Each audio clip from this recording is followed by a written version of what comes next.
you recovering emo kids. Amanda and Rob here at the Emo Kids Anonymous podcast, and we have a great episode for you guys today. In a little bit, you guys are going to hear from our friend Adam, the ska mailman, and we're going to be talking about ska and pop punk and emo and how it all ties together. But first, Rob, what are we going to talk about?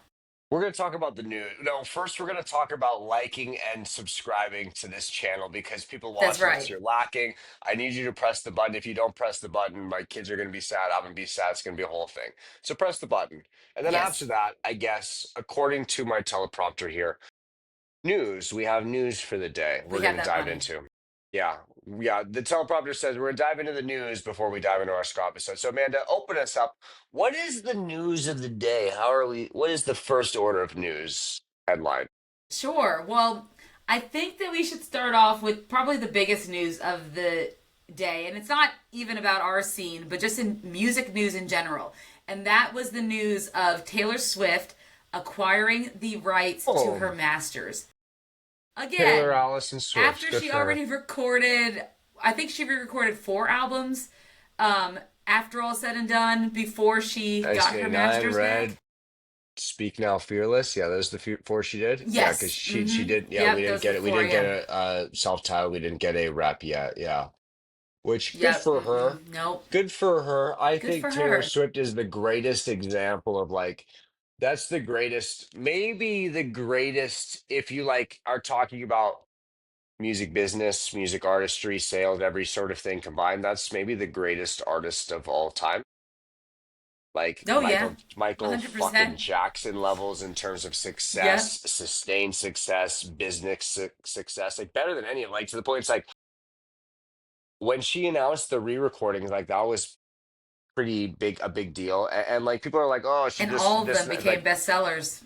Yeah, her fans want to buy her shit. You can't get mad at her. She is so good at it. To me, Taylor is like, dare I say, Hillary Clinton-esque, or like people just want to dislike them because they are entrepreneurial driven women, entrepreneurial driven white women. And Taylor, if Taylor Swift was a white man or a woman of color, she would be looked at as the Bruce Springsteen, Tom Petty, Beyonce, like all these other, like, she'd be looked at as the greatest artist, songwriter, whatever of all time, as opposed to like anyone that says any differently. Yeah, it's true. Great, good for her. You didn't need to re-record any of like Reputation didn't need a re-recording, but I'm bummed that we don't get like a new version of like, should have said no and fucking like our song and stuff like that. Like those songs are nice. Yeah. But it's okay. That would have been nice. Good for her. Okay. Get your money. I know. Yeah, I know that she was. I know that everyone was hoping for a Reputation, but I think she had kind of hinted or alluded to the fact that it was kind of hard to maybe re-record those. So I think she was kind of happy that she doesn't have to do all of that. I was gonna say, but she did do some of them. Get Getaway Car down again, yeah. Yeah, so there's a good chance that she might have. She still may release like some vault tracks. I would imagine that we'll still see some vault tracks from like her self-titled and from Reputation. I can still see that. But there's money to be printed. We'll figure out how to get it. Yeah, it'll happen. But... Exactly. Yeah, but congratulations, Taylor. You have your masters. You have all your music. It has to be a beautiful thing. I would imagine. Good for you. Yeah, good for you. Like, it's funny. I remember like dudes telling me about like Motley Crue had their masters and it was like, oh, it's so cool. And like that same dude literally 20 years later is like, I'm so sick of hearing about her. She forced all her bands. It's like no one forced anyone to do anything, brother. Like people want to buy these things. People like her. You know what I mean? Like I listen to the re-recordings, like could have done anything. People will eat it up because there's a level of like trust between the brand, which is a human, and like the consumer and like the art, like there's a respect level. There's a every artist, like we did an episode previously about Fall Out Boy being a blueprint of things with that. But like Taylor Swift is the blueprint all of you should follow. Like if you're an artist, like you should be watching how Taylor treats her fans and the level of care and the level of like Easter eggs and in-depth like opportunity she gives you to invest in her mentally and psychologically, like where you are like feel like you're part of her life. That's good for her. Yeah, good for her. Speaking of artists who I wouldn't say invest in their fans, but invest in some type of dialogue. totally off topic, but another interesting piece of news, very small, very minor, but interesting to say the least, is the singer rapper Kali Uchis apparently had Caliucci, shout posted out Caliucci. a Kali Uchis posted an image of like the top like 10 like songs, and she's listed in there, but she had put this big star over like number one. Obviously number one is Sleep Token, and someone had Oh, commented like, why, like, what's the hate, like, why are you hating on your competition? And she made a comment about how she doesn't want to see anyone doing blackface, which got a lot of commentary from folks. Now she is Latin American, but I guess a lot of people were kind of confused because there's a lot of people who just don't see what Sleep Token does as blackface. I Particularly those in understand. the African American community who are confused by what she's trying to do. So it was a I very understand. I get interesting it. couple of days on TikTok. Yes. I don't think any So black people or any white people or any people in general should be listening to too much Sleep Token. So I understand if she was trying to just guard people from it. Like, yeah, I'm not the guy to be hardcore telling. hosier. Yeah, it's hardcore Hosier meets Ed Sheeranified. Yeah, I get it if she was doing everyone a favor there. But if I don't think we should be going towards masks as blackface. I think if we were to target a new blackface, it needs to be black arm. I'm super anti black arm. Like when you get the blackout, the full arm thing. Mm-hmm. That to me is racism.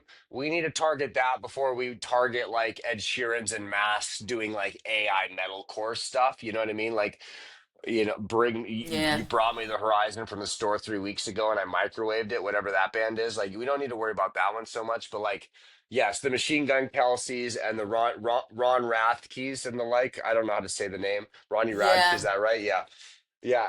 They Ronnie don't. Radke. Yeah. Yeah, just making sure I got it. I mix it up sometimes. Yeah, the black arm I don't It's like. I find okay. that offensive. Yeah, Yeah. but yeah, Yeah. Kali Uchi. Yeah, Also, just not a fan of that. I don't. Yeah, I support your cause. I guess It was, loosely. yes, for the standpoint of does it, for Rob, and for the standpoint of Yeah. does it make people not listen to Sleep Yeah, Token? yeah, Maybe. I'm very Like, yeah. loosely. I don't want to be. I don't want to stand with you too hard. I don't want that smoke, Caliucci. But like, I just yeah, maybe we could skip out on Sleep Token. I listen to Sleep I'll Token for let the you rest know of you if it's guys. effective. Yeah, Yeah. I'll let you know if it's effective when I go see them at the Louder Than Life Festival in September. I'll let you know you're if gonna see anyone's Sleep watching Token. Sleep Token. Oh They're wow, playing one of the nights, yeah. will Benson I be mean, there? so I'm gonna go see them. You have to, No, God, please. no. This is Louder Than Life. Well, I don't know. This is I Louder don't Than think Life. Sleep Token belongs there either. But like, I guess like I don't know. Benson might be there. People do. They think they're metally. Like, yeah, yeah. They'll be there. I think they. I'm gonna need No, full reporting. Bad Omens is the next night. I will give you the full report. There's a Thank lot of you. bands I'm going to be Yes. reporting for you on that Yeah, I one was because gonna I'm say there's excited. a Yeah, lot of red there's a lot of flag fun bands bands. at any sort of louder than like yeah. Any sort of airport Oh yeah, tarmac 100%. rock festival will have 70% red flag bands, which I Yes. Oh, honestly, I yeah, I didn't. How find did you appealing. know it was next to the airport? Because they're always all those festivals are airport tarmac festivals. That's where they're just like, well, we have some land we It's can do it true. on. They're like, well, we have like the parking lot for the football stadium or the tarmac. Well, the tarmac's cheaper. Okay, so we're going with the tarmac. Like, yeah, it is what it is. Well, it's old. It's a festival grounds across from the airport. Does that There we count? go. Yeah, the grass that Yeah. grew in over the old tarmac. Yeah, Respect, pretty much. That's what happened. Yeah, respect. respect. What other news do we have? Let's talk about some music news. So, big tour What? was announced late last week, and that was Cartel. So Cartel Oh yeah, announced a 20th anniversary of Chroma Oma. tour that they're going to be doing, along with they are re-releasing their version of Chroma as well. And they just released Honestly. Their version of Honestly came out. You can stream it on Spotify, Apple, wherever you stream your music. You can also purchase it. They did a cartels But version. yep, Cartel version. Yep, yep. Just kind of like how All Time Low, they were re-recording their album. Yeah, They're they all, did that yeah, too. Yeah, Dear Marie yeah, and yeah. stuff. Yeah, Honestly, you can give Taylor yeah. props for that. She made people realize like shit, we can re-record it and just get like all the money from it here. Like good, yeah. Talk your shit, but she's yeah, Yep. pretty She revolutionary. also. Yep. Oh, that. Wow. Didn't realize we harkened back to the first thing we just talked about. Well, there we go. It all Yep. So ties in. that's what Cartel's doing. It all ties in. But tickets have already gone on sale. It looks like they haven't sold out yet. So you still have an opportunity to get tickets if you're wanting to see Cartel. I think me and my sister are going to be seeing them in Nashville, so I'm excited about that. So Nashville, she got very excited when she Tennessee. saw that Cartel was coming. Oh, Of okay. course, yes, That's a good green flag artist for your yes, sister. I have a read on most of your sister's artists so far that are red flaggy. Cartel seems rather green flag. yeah. Besides, She's but does Cartel they have songs yes. about Harry Potter, right? Do they They have Harry might. Potter songs? Am Do I thinking they? of them? I don't know. I think they got Harry Maybe Potter songs. Yeah. they probably do, but I mean, is that necessarily a red flag? Not a green Did they write it flag. before we found out what? It's not a green flag. I don't know. Uh, I don't know. Cartel, Harry Potter. I might just be making stuff up, but I swear. Cartel, did they have not have a the Voldemort well, song? there. I don't know. There's like some parody songs. I don't know. Might just be making things up, but I'm pretty There's a sure. guy named Cartel Casper who has a song called Harry Potter. I don't know who Cartel Casper is. Is that I don't know. I don't know. I Tiff? apologize. I've been spreading misinformation for 14 years now. This is like an Alistair situation Well, where I've assumed Cartel is like super Harry Potter, like adult Jace, and I've been like, oh, they had like a whole album about Voldemort. I've been making it up apparently. I don't know. Kyle will have an answer to this. After we do this, I'm going to ask Kyle. Our friend Kyle, emo covers by Kyle, will have it's an Kyle. answer. Yes, he'll know. And if he could tell us, we'll let you know. And then the last bit of news we have for you is the other big music news is Yellow Card announced a brand new album in like I think 10 years, like an actual full length LP produced by Travis Barker. Big deal coming out in October. Yep. They released two new songs. One of them I think is also named Honestly, if I remember correctly, because I was listening to it. But the new two new songs rip. Believe it. The Rip. two new songs are really good. I mean, they remind me of older Yellow Card. I'm a big fan of both of them. I like them more than the EP they did with like Childhood Eyes that came out in 2023. I like it Oh more than yeah. that, Yeah. for sure. I'm a better, yeah.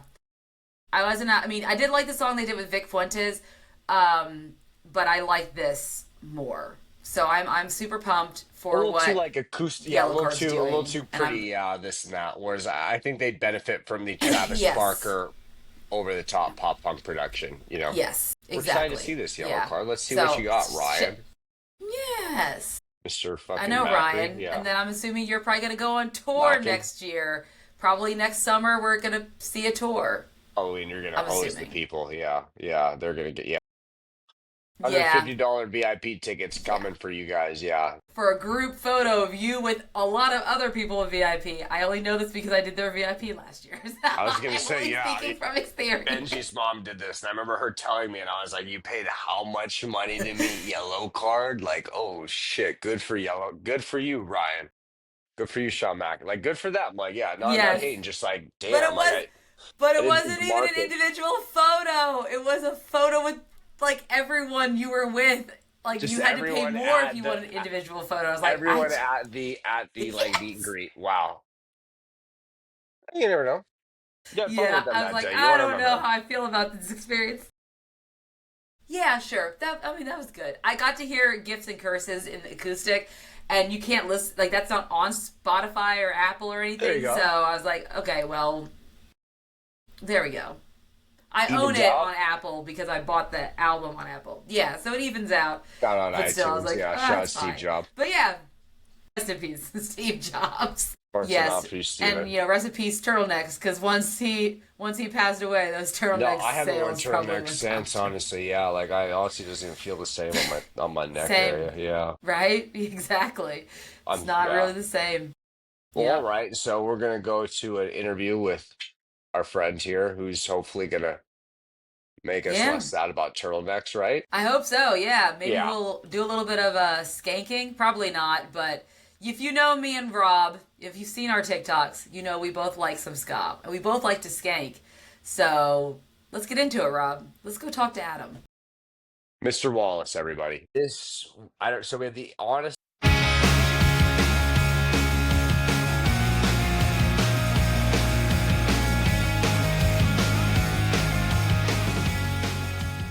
Hey, all you recovering emo kids, Amanda and Rob here with the Emo Kids Anonymous podcast, and today we are joined by Adam, the ska mailman Wallace, to talk about ska and pop punk and emo. Hey, Adam, how you doing today? Good. What's up, emo kids?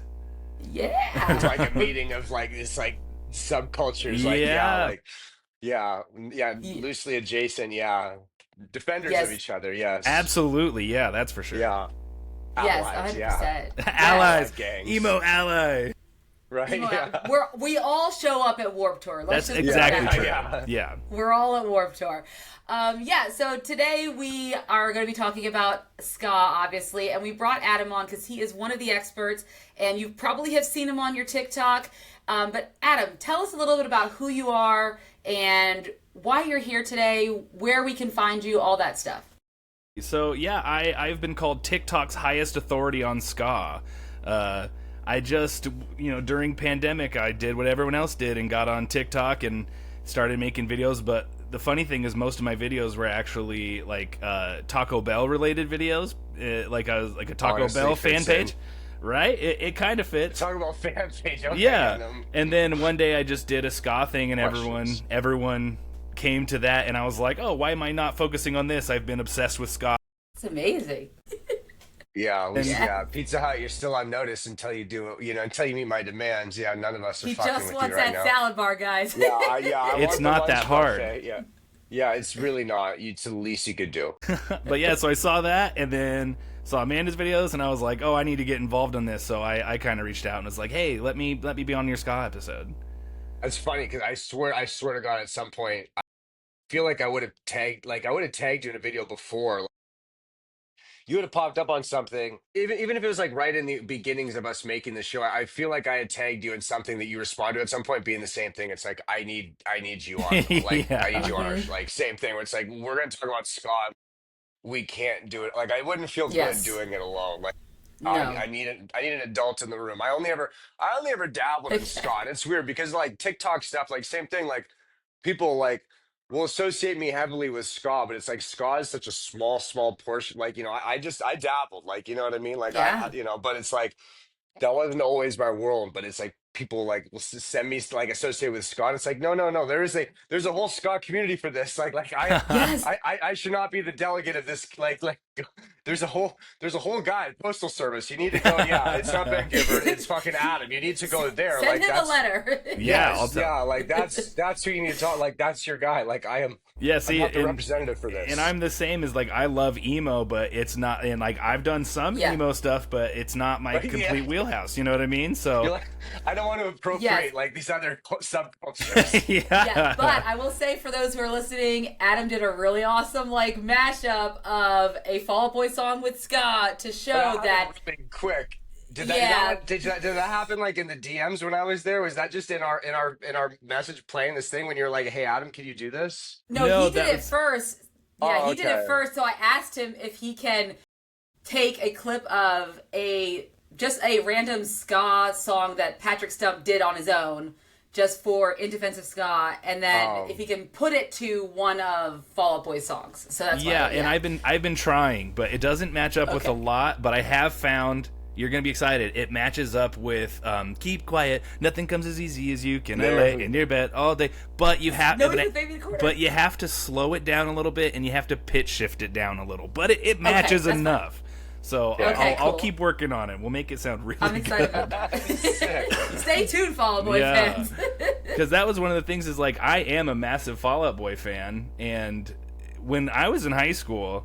and in middle school, being like an emo kid, you got bullied really hard. Yeah, people did not. Yeah, bro, I had hoagies thrown at me. And so like, we had to earn this. And so I always listened like in secret. Like I love Fall Out Boy, but I was like, I'm not fucking telling anyone about this. Don't tell anyone. Fall Out Boy would not have been cool either. Not at all. But then I was in a ska band, and we we're in like my mom's garage rehearsing, and out of nowhere my buddy starts playing Good Charlotte's The Anthem, and then we just did the entire song, and then we all looked at each other, we're like, so we all kind of like that, right? We're like, yeah, okay, and so then we kind of stopped pretending and we just like let it be, you know. Yeah, Nice. that's a bop. Yeah, that's why they call it the anthem, brother. Nobody kneels for that. We gotta find something that will unite people, and like fucking those dudes from Waldorf, Maryland came together and they, literally told you what to do in it. Yeah, They sure did. yeah. They really did. I quote that song to my kid when he uses the bathroom all the time. The shake it once, Shake it that's once, fine that's thing. fine. Because he'll just be like, I'm like, brother, like at some point this is recreational. Let's go. That's Yeah. hilarious. Now, Adam, it's interesting because you said that you're bullied people were bullied for like emo, but you were in a ska band. So was ska cool enough? Weirdly, or because we're going to talk about that too in the episode about what people thought about ska. So I was what is the hierarchy of bullying? Yeah. Because when it comes to liking music, I'm like, yeah, ska if you like country music, you're okay. Like, where's the hierarchy of rock music? The country kids were the ones fucking doing the bullying. Okay, exactly. Like, that's exactly right. Real. That's the kids that are messing with me. Yeah, because I grew up in Nampa, Idaho, which is like outside of Boise. I live in Boise. I grew up in Alberta, Canada. I imagine it's the same thing. Yeah, like, I mean you're just north direct. of you. Exactly. It's the same thing. Yeah. Nothing. It's the same country kids, dude. Yeah, same thing. But weirdly, I never got bullied for being into ska. Like, in fact, I was like the only kid at my school that wore checkered Vans, and it became a point where like there was some motivational poster, and the kid in the poster had checkered Vans. It was just his feet, and everyone was like, "Oh, Adam, that's you," in the picture, and I was like, "Nah, that's not me." So I was like, it was like cool that I was playing ska in high school. Weirdly, but if you're like in emo, like everyone made fun of you really hard. Well, there's a vulnerability to it, and ska, especially like modern waves of ska, like everything like 1990 onward, there's a level of fun to it. So those kids probably just saw you as like, oh, that guy's maybe like a bit of a dorky party animal. Yeah, just like, okay, like that guy's a good time, maybe. Like, I think he just likes bowling or something. They don't quite get it. Yeah. Bowling and chain wallets and. Right? Yeah. Like, he's got the chain. Yeah. Like, I don't know. But like, no, you're absolutely right. Crazy Town video. You're absolutely right though. I remember like my band would play shows at this barn in Nampa, Idaho, owned by I love it. Owned by an Elvis impersonator. And he would let us use his barn to put on ska shows, and people would come and we'd just play for like 2 hours and have a great time. Like, so I think everyone was like, "Oh, this is just fun. It's fun." It's party it is not music. emo. Yes, I'm having flashbacks to the movie Sex Drive that Fall Out Boy plays in a barn. I love that movie. People. Yes, I've never seen this film. Oh, it's so I've never seen this film. It's good. It's amazing. I remember seeing the ad. I feel like I've seen the ads for it. Yeah, I never. Okay. It's Fall Out Boy wild. in it. They're in it. Yeah, they play at like an Amish rumspringa. Yes. Oh shit. Yeah. And there's the Amish girls go wild. And there's a ska joke in that movie too. That's right, there is. When he's like, I don't remember what the context is. They say something, and the guy's getting dressed. He's like, "Isn't that ska band from Delaware?" Like, that's right. Because he's wearing Yeah. Oh, now I gotta watch Sex Drive. I never thought I was gonna be on a podcast where Sex Drive came up. That was like my favorite movie when I was like 16. Yeah. We keep Only it loose. here. We keep it loose here. Okay, Sex Drive is streaming on Plex and Pluto for free. I'm doing that for movie night on Friday. Shout out Seth Green. Shout out Seth Green for making that. Green too. Oh yeah. He's like the Amish like dude in the movie. Oh, he directed it. I've seen clips of this. I swear to God. Okay, or I've seen parts maybe. On my TikTok, I have a clip of it where he said, "God bless these Fallout Boys." I have a clip of it on my TikTok. Sick. No, wow. Because anything Fallout. Yeah, and I want to be clear. I say it's an amazing movie because I like it. It's not that good of a movie.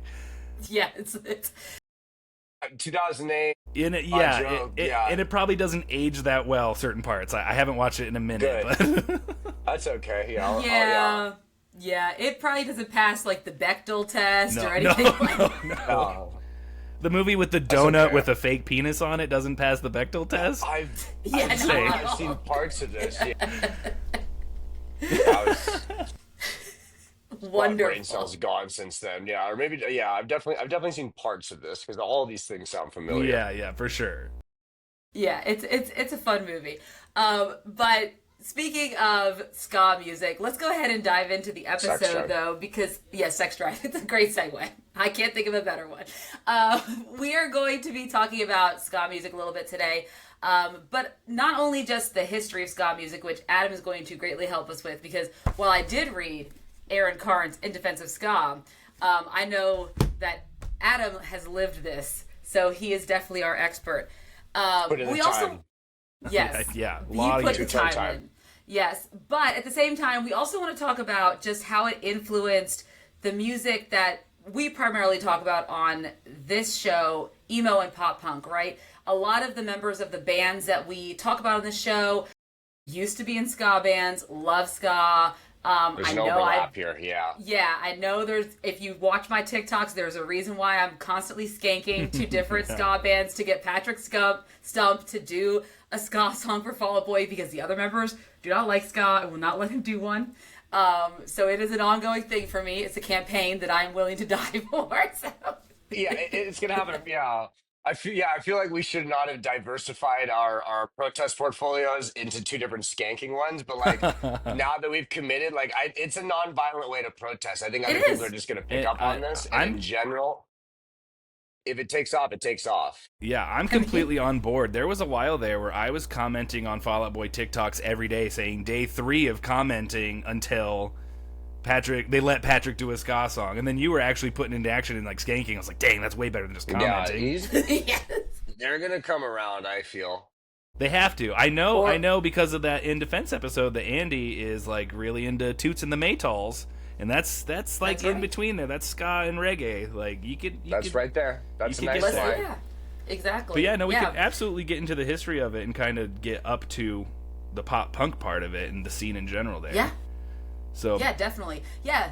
Let's start with that. So, the origins of ska, though, and I think this is really important that we have to note, because ska, I think we bury the origins a lot, that it actually comes from Jamaica, right? 1950s Jamaica, West Kingston. Talk a little bit about that, Adam. yeah, so it does it's more so the 60s, but there is a lot of it traced Okay. back to the 50s in Trinidad and Tobago with calypso music, and then Okay. that being played in Jamaica. But mostly it was the combination of calypso and like American rock and roll. If you listen to Okay. like Fats Domino, like old 50s rock Yep. songs, he's doing on the piano, he's playing the bass part with his left hand, go do do do do do, and the piano on the right hand is doing the offbeat, the doon doon doon doon doon doon. So if you Okay. kind of take that bit of it, you get the ska upstroke, skank, what we call it, and Yeah. so it is in the 60s after Jamaica was liberated from Britain. They kind of used it as celebration music. They would have these massive block parties, and DJs would spin these ska records that were made like that day. And most of them were by this band, the Scotalites, which was the backing Yes. band for Prince Buster, for Bob Marley when he was a kid. When he was like 16, he was doing ska songs. Basically, every 60s Jamaican ska record had the Scotalites on it, so they would make all these records lightning fast, put them on vinyl, and then they'd go spin them at these big block parties, and that's where you get the term sound system, is from these Jamaican huge sound systems, and the bass was the whole thing, and Nice. that's where you get some of the terminology in ska, like rude boy refers to the people who would go and like sabotage the other DJs and like cut their speakers and stuff, and so they were like criminals. Okay. And then that kind of devolved and they became like gangs, and so you hear a lot of the songs in like the 60s were like, Rudy, you're in trouble, don't get caught, Rudy, like all Yeah. this stuff. And so that's where it all comes from, and not to dwell on it too long. So it's this like celebration music, you get the fundamentals of ska, and then you see a lot of Jamaicans immigrate to England in the 70s. And they start working along the working class English youth. And at the time in the 70s, it was like really economic bad. And so all these Yeah. working class guys meeting with these Jamaican immigrants who are showing them these reggae and these ska records, they start making what is referred to as two-tone because of the record label Two Tone Records, founded by Jerry Dammers from The Specials. He was the keyboard player. And so not all the bands around that time were Two Tone Records bands, but it's all affectionately referred to as Two Tone now. And so that's the 70s and early 80s stuff of the Specials, Madness, the Selector. There's another big one I'm missing out on. Anyway, Bad Manners, is that one? Yeah, Bad Manners is a big one, but Madness was kind of really the biggest one out of there. Yeah. But the Specials are my favorite. Yeah. And the Body Snatchers, there's a good handful of them, but they kind of take some of the punk attitude into it. It wasn't so much sonically punk. They weren't doing like 1977 grimy guitars. It was still really clean, but all the songs were about this working class, like middle class struggle. Like my favorite I was listening to today was the Dance Craze soundtrack, which is the big two-tone movie from then, and the Selector has a song called 3 Minute Hero, and it's all about getting up early in the morning and going to work, working all day and coming back and being exhausted, not being able to do anything, and you still have no money. And so it's like this, punk attitude with this really clean ska stuff going on. And so those records were a lot more accessible in America because they were coming out of England. And so you do have some crossover, like the beat becoming the English beat in America because there's already the beat in America. And people are able to access all these records, and so you get these influential people like Tim Armstrong or Aaron Barrett from Real Big Fish. A bunch of these people getting these early records and being influenced by that. And so the big one for me is Tim Armstrong loving old school ska and reggae, but also the two-tone stuff, and that influencing him in Operation Ivy. And Operation Ivy is kind of the first band to do really hardcore punk with it. It's arguable that Fishbone was another one, but funny enough, they didn't know what ska was. They kind of thought they invented it because they were just, we're playing reggae fast. And everyone was like, that's ska. We're just ripping through reggae songs, And like, so they were like, what do you mean? We're just playing fast reggae. They're like, that's already a genre. That's ska. But they fused it more with like funk and soul and jazz and this other stuff. And Tim Armstrong with Operation Ivy really made it really dirty and really grimy and gutter punk. And it's wild to me that like you're mentioning like to me like, and like you're not wrong on it at all, but it's like you're talking about Op Ivy and like Tim like who at the time is fucking Lint, is like he's the brainchild of this, but like is he not like a teenager at this point right here? Like is he not he's the youngest guy in the band, right? Like he has like Matt Freeman did is a little older, right? Like Tim's a baby here, but Tim's kind of like it's like there's clearly something there where this is, even with like Jesse, it's like this kid's clearly like there's something there, and like to this day, I mean, that's because I think Tim was in high school and Jesse was in college. So it's like 17 or so when he's doing this, wild. Like when they're doing. But Tim was just like a street kid in the East Bay, just like a street kid. Kid, like that's why like when like there's any sort of bad conversation involving Tim Armstrong, I almost give a pass just because I'm like, you don't understand, like this kid grew up like just like I just imagine like a concrete jungle version of like Mowgli from the jungle, like the Jungle Book kind of. It's just like he's like this guy doesn't have a driver's license still like that. Like he doesn't. Like I don't think he has a bank account. Like he's like these are like legitimate societal anarchists. Yeah. Mm-hmm. Well, like, it's just a weird kid. And he just like something he was able to take all those ska rhythms and just make this perfect punk fusion of it. And then I don't think Operation Ivy got even really that big until after they broke up. But there's the legendary. It's like a Sublime situation where But it's like this the everyone legendary. Was at the shows, but the shows only had we're at like 300 cap venues, but everyone was there. That's the thing. I was gonna say that everyone is always like, I was at Operation Ivy's last show. It's like, you and 1,200 other people. At 924 Gilman. I've heard from like 500 people that same story about like Nirvana's last show, and I'm just like, brother, that was in Germany. There's no way all of you were just taking fucking trips to West Berlin at this point. Like, no. Not in the 90s. That's not possible. Like in 94, the wall just fell. You had to go check it out, huh? Like, no, I'm not buying it. Yeah. But to keep going with the history of it, so Operation Ivy was like kind of the biggest influence for then the bands that became huge, because Operation Ivy never got really mainstream, not until like way later down the road. Not even think it's considered mainstream, but it is for like the ska and punk fans. I'd say they're like them and The Shape of Punk to Come by Refuse. Like those are like the two. Like those are like. This is gonna be the first and last time we ever make like a Pokemon reference on this show, but those are like what is it? Where they're like the super special ones or something, like, you know what I mean? It's like the they're Megas? like Mega or some shit. They're like the shinies. They're the shinies. The exotic birds. The exotic birds. Yeah, the ones like Zapdos, Zapdos, like, and they're the mythical birds. Yeah, the Zapdos. Articuno. Articuno. Yeah, I was far on Zapdos. Zapdos, yeah, was just fucking dope to me when I was 9. For sure. But like that the Op Ivy record and the fucking Refute, like those are to me that, like, as a kid, like I remember seeing the like my dad's roommate, like he had an Out Come the Wolves and Operation Ivy. I didn't connect them at the time, but like, and then I'd start seeing like in like alternative press or any sort of coverage of like punk or anything, any sort of subgenre, like those would be albums that were just like always so obnoxiously highly regarded. And it was like, I have to hear these, but these bands don't exist anymore, and they were only around for like a fucking minute. So Operation Ivy becomes really influential for these like future bands that do end up being really mainstream. So I think kind of the earliest example was the Mighty Mighty Boss Tones, because they actually kind of formed in the late 80s, and they were a hardcore band. And then as they progressed, they started adding like the ska elements to it. I don't know how much they're influenced by Operation Ivy, because they were East Coast people, but they were kind of the first ones to get like East Coast. Yeah, but they were kind of the first ones to get real mainstream popularity early on with what's the record? The Mighty Mighty Boston's Don't Know How to Party. I think that was like 91 or 92.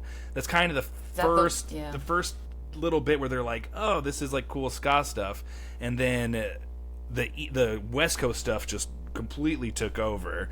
I just did a whole video about the summer of ska and like kind of the history of third wave, but that's where we start seeing bands coming up like Goldfinger and Real Big Fish and the Aquabats and Rancid, and they're getting these major label deals and getting spread out and played on MTV. I'm wearing my ska MTV shirt today. Playing, and so they're getting all this mainstream success, and you hear some interviews with them, and they're all referencing Operation Ivy, or Fishbone as like their big influences. And then like Goldfinger is referencing two-tone bands like the English Beat, like the beginning of Here in Your Bedroom, that little drum part with the side stick snare. That's an exact copy of Twist and Crawl from the English Beat. And then so that's where it gets us to the third wave. That's where we get to the punk side of it.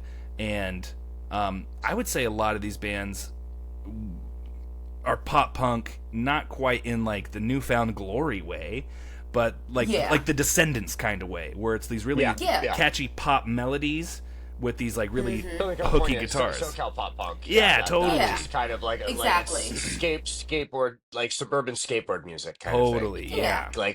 Like I mean, like a Less Than Jake. I mean, that's a Floridian band, but still, like, there's that third wave onward sound, which is, it's very much like I'm curious how much the actual connection is to, like, not even just Tony Hawk Pro Skater, but like I associate that sound so much with like that's just skateboarding music because it's skateboarding video games, like because of like like I'd play like the arcade one, you know, where you'd stand on it, like, you know, like as a kid, or like the skateboarding games like Street Skater, the ones before Tony Hawk. It's like they were just like Less Than Jake heavy, or just like very clearly like Real Big Fish. Like, so it's just like, oh, this is skate music. I completely agree. It totally got synonymous with skate music and summer music, because like there's also a video game that was Extreme Beach Volleyball that Real Big Fish had like 2 songs on.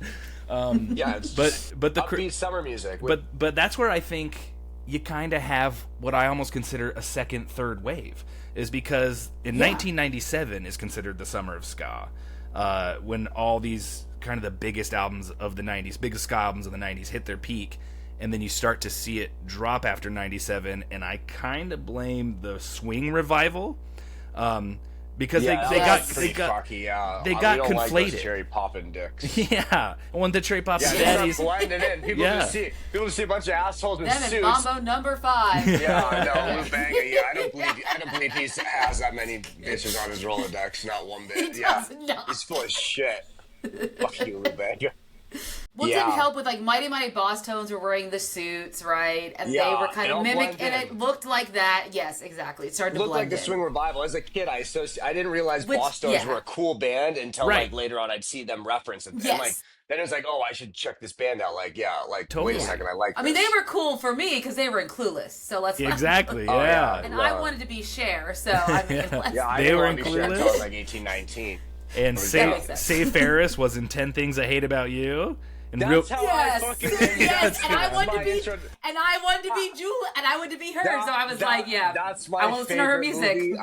movie. Really? As a kid, like I went to that with my mom, and like it came out. I was in the Safe fourth grade, and like Yep. I love that movie. Like, it's The Taming of the Shrew, right? It's a Shakespeare Yes. thing. Yeah, essentially, I yeah. know the guy wrote a bunch of fucking sonnets, but I Hold don't know on much one second, Shakespeare. my But like daughter's 10 Things I calling. About You is magical, and like when like yeah, like Save Ferris, like I to this day like or Save Ferris and Letters to Cleo, like I thought I Want You to Want Me was a Letters to Cleo song, like until like 8 years ago. Wow, You know what I that's mean? Like funny. that was my idea. That's a band is you have a cool female singer, you know, and then like you Yeah. have Yeah. like the bands are like the band is like the sidekicks, like they're just So, Yeah. And then yes. I went to Back to the Beach, Travis Barker's music Yes. festival. He Yeah. had in Huntington Beach. No shout out to Huntington Beach, not a great place. No Yeah, shout out. yeah, a lot of hoods there. But it was a festival on the water. It's super cool. And Save Ferris played at one point. I was just like, this is like a magical full circle moment. It's like, it was a full day of ska. And I was like, I went through a midlife crisis period where I was hating on ska. We'll talk about that later and why, Yeah, because it sure. ties into this period. Sweet. I was wrong. But like, it was just like, I didn't think I could do a full day of this. And then when Save Ferris came on, because like Real Big Fish, then Save Ferris, then Goldfinger, I was like, yeah, this is top 5 happiest day of my life. Right? You know, It's like nothing but it's fun. hard to have a bad day. Yeah. It's nothing but fun. Yeah, and then the other big movie one was Real Big Fish was in the movie Basketball. And so That's right. Yeah. if you're a big South Park fan, you loved Basketball. And Yeah. but yeah, so that's all through that like mid to late 90s point, but I think that's the other point I was going to make was the Cherry Poppin' Daddies did have ska songs, and so once they started doing swing revival stuff, it didn't help. It And started so blending in. yeah. People you couldn't tell. and so ska went from being very cool to being just a joke, and a lot of people associated it with just like being goofy and not serious, which to be fair, the third wave kind of has that tendency at points. No. Yes. We had Skanking Pickle. We had some stuff Yeah, going well, on. and I kind of blame the Aquabats, which is one of my favorite bands of all time. Yeah. But Yeah. About 45 seconds ago, I said we'll dive into it later. It's now later. The reason Okay. I had a feeling with stress because, like, we mentioned earlier the great ska bands in England, and while not technically a ska band, I do consider them the greatest band that's ever existed, The Clash. And like The Clash was like, you know, like as I get into punk rock, and like to me, like The Clash is like I like the Beatles, I love the Beatles, but The Clash to me is like what the Beatles are. Like this is Sure. water, this is the basis, like this is Joe is perfectly. And like to me, like he's doing ska music, he's doing like bits of reggae and fucking like he's dance hall music, like he's mixing this in, but like that music is very rooted in like yes, there's like Mm-hmm. there's that celebration aspect, but there's also this like oppressive, like we're breaking you know, like there's Yeah.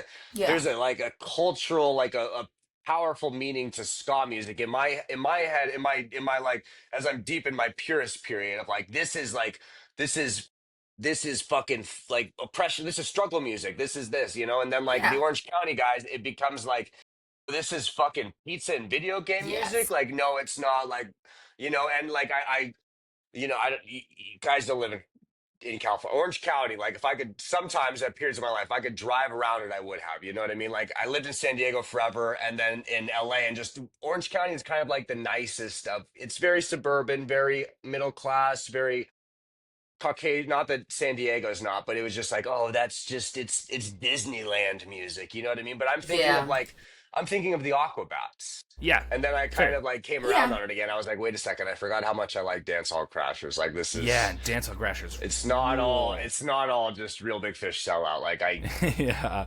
I want Dance Hall Crashers still. Yeah, well, and part of the thing too is yeah, like the Aquabats are cited as kind of the main source of goofiness, but that you wouldn't want them any other way. But it has a place. Yeah, totally. But I know what you mean. I thought I was too serious for it. And I went through that too, and I've been a big me ska too. lover my whole life, Yeah. and probably 2014 to like 2018, not terribly long, but I was like, I'm not listening to ska anymore, because I was like, ska's dead, and it was like my favorite thing in the world. So I don't know, everyone has to take a break. You can't love everything the whole time. True. But Yeah. So I dipped away from our scene for most of the 2010s. Yeah, I was yeah. like, oh, this Yes, same. We talked about that a little bit. I'm yeah. sorry. I'm sorry. I missed Origami Whoa, Angel this Canadian's completely. I coming feel out. Damn. yeah, I'm sorry. I'm so fucking sorry. sorry but, about Origami Angel. I love Origami Angel. Sorry, I never listened to Origami He's Angel. so sorry. But Yeah. no, and that's a fair criticism of the third wave stuff. And also, the thing that kind of sucks is most of the biggest third wave songs are some of the goofier stuff. But if you do some like a little bit of deeper dives with like not as well known bands or not as well known songs from the bigger bands, they do have a lot of that like protest kind of or like struggle kind of stuff. I think I was reading an article. I think Slow Gherkin was talking about how they were kind of disillusioned by the scene because of some of the other bands and how the silliness had taken over, or people had perceived ska as silly and not serious because of the political activist nature of just like what two-tone ska originally was, what it really was originally, and then they thought it was just not, so they just kind of moved away from the scene because they felt like it wasn't what it used to be. And so that does bring to what I call like that second, third wave, is once it's dying in popularity, 97, 98, well after 97, then we have the Tony Hawk Pro Skater video game come out in 1999, which was huge. It was a massive video game, and it's how a ton of the people who I know got into ska, because in 1999 I was 6 years old, so I wasn't like really at ska shows, and so I'm gonna step away from this whole time. I've been trying to figure it out. I'm like, I'm 31, 32 to 37. Oh my gosh! Okay. Because I can't. You can go face hair. Anytime I see someone that can go face hair, I just assume you're more grown up to me. I'm like, okay. Like, well, I also have two children. I also have two children, so that definitely aged me. Oh no, yeah, me too. I'm like hairline that pushed back. Yeah. No, I feel that. But so most of the people who I know got into it from Tony Hawk's Pro Skater, and so that's where you get like Superman, Goldfinger, and New Girl by Suicide Machines were the really big ones from that. And then also through the 2000s, they were kind of using ska music for kids. It was the theme song to Kablam on Nickelodeon was a Toaster song. It was Two Tone Army. America's Funniest Home Videos theme song is directly influenced from the Mighty Mighty Boss Tones. The guy who was the music director for that. I feel like I'm hearing this, like, the guy who's the music director for AFV said, I didn't know what to do. I listened to the impression that I get, and I was like, oh, I'm gonna try to just make that. And that's what that was. That's what that was. Fair fucking. And like, do you? I don't know. Since you guys are a little bit older than me, did you watch Jabberjaw on like Boomerang? I'm gonna say no. So Jabberjaw was Jabberjaw was an old '60s Hanna-Barbera cartoon in the same vein as Scooby-Doo, but they would played reruns on Cartoon Network and Boomerang, and the band Pain had a song on there that was a ska song all about Jabberjaw, and so it was marketed to kids really heavy. And then when the Wild Thornberrys movie came out, they had Real Big Fish had Monkey Man on there, and so on Nickelodeon they would play the music video for Monkey Man with Real Big Fish, as the whole music video, and they would play it over and over again. And I was 7 or 8, and I loved that song, and I loved that band, and me and my dad would like walk around the house singing it, and it was like amazing. And then as I got older, and I started like branching out into more music. I was just like, oh, that's the fucking Nickelodeon band, and now they're my number one favorite band. It's Real Big Fish, and that's all because of Nickelodeon. Yeah. And so I think that's where you get kind of the second, third wave, and that's where we're seeing a resurgence now, is all of us who grew up then loving it have the ability and some of the grown-up money to make our own ska music and our own scene. Searching for the time we had. Exactly right. We're really tying back to like the Pizza Hut party idea of it, where it's like, yes, this reminds me of a time when like I felt good feelings. And that's something I was going to bring up too. If we circle back a little bit to that mid '90s point when it got really big, and where we kind of combine emo and pop punk, is you didn't have like this internet access where if I'm in Boise, Idaho, I'm not going to see this tiny band in like Dallas, Texas playing ska. You're going to go to your local show, and it's going to be all the alternative bands. You're going to have a punk band, you're going to have an emo band, and you're going to have a ska band all in the same night. Yeah, a Christian hardcore band. You're going to get exactly. You're going to get the Christcore kids there. And then same thing with like Warped Tour. I grew up going to Warped Tour, and it was always ska bands, emo bands, hardcore bands, old school punk bands, metal bands. Like I saw like a thrash metal band and like all sorts of stuff. And you're still going to see it this year. You grew up in like the middle of nowhere, and it's like at the end of the day, I think like 50% of America lives like quote unquote in the middle of nowhere to some degree, right? Yeah. You know what I mean? Like that's why the election is accurate. even. You know what I mean? It's like we're not all in LA and New York or whatever. Like most are in the middle of nowhere. And like same thing when I lived in Canada, and like we were talking about like there's this artist Hardy who is in a similar vein to me, where it's like I just like people in these middle areas just kind of take it all in, where it's like there's very little difference between a Linkin Park and a Blink-182 and a Real Big Fish and a Paramore and all the like. You're not really seeing it through like city slicker hipster eyes of like, oh, that's this and these kids are different than this. It's just kind of like, this is kind of alternative. Yeah. Or this is, you know what I mean? And so it kind of all just blends into one thing where, there's no difference. Like, I listened to like, once I got into anything punk rock, like, you know, it was like, okay, I like Rancid, and I know Rancid, like, they like this stuff. And so I like this stuff too. I better go check it out. And they mentioned ska, so I like ska too. Yeah. And there's this, you start like connecting all these things where it's like, okay, we only have so many options here. Well, and something that we brought up at the top of the show is like how these bands all influence each other. So the first Used album is produced by John Feldman from Goldfinger. And the second one too, I think. Right? Yeah, he's a huge producer now. Is big as shit, and it's his best work. I still say, yeah. But I think I think it caught fire. Like, ooh. But I think John Feldman's like first diving into producing was with the Used, and now he's like this big time producer, and you kind of and it's so funny because like when Blink-182's California came out, I was one of those people that was like, it's a good record. I like it. It's so tight. I love it. It's John. Matt sings better than Tom in a conventional sense. I'm sorry. You can do new things. He can hit fucking highs. But it's good. But one John lives down the street. Matt, like John lives down the street, and I saw him at Target during the pandemic, and I literally was like, do I say what's up? And we're both with I was with Benji, and he's with his kids. I'm just like, yo, love your work, bro. California was sick as fuck. Like, it's awesome to be able to do that. It was tight. Like, it was like, yo, you're like, his old studio was like a block from my apartment. That's insane. Now. There's a new one that's like a mile away, but like it was right here. And it's just like, that's cool. John Feldman's right here. Random sidebar. You mentioned the English beat. Are you familiar? One of the American versions of the beat, the band leader was Rick Torres. Familiar with Rick Torres? He was a guitarist. He in the band for a while. He was my instructor at MI here in LA when I went to fake music school.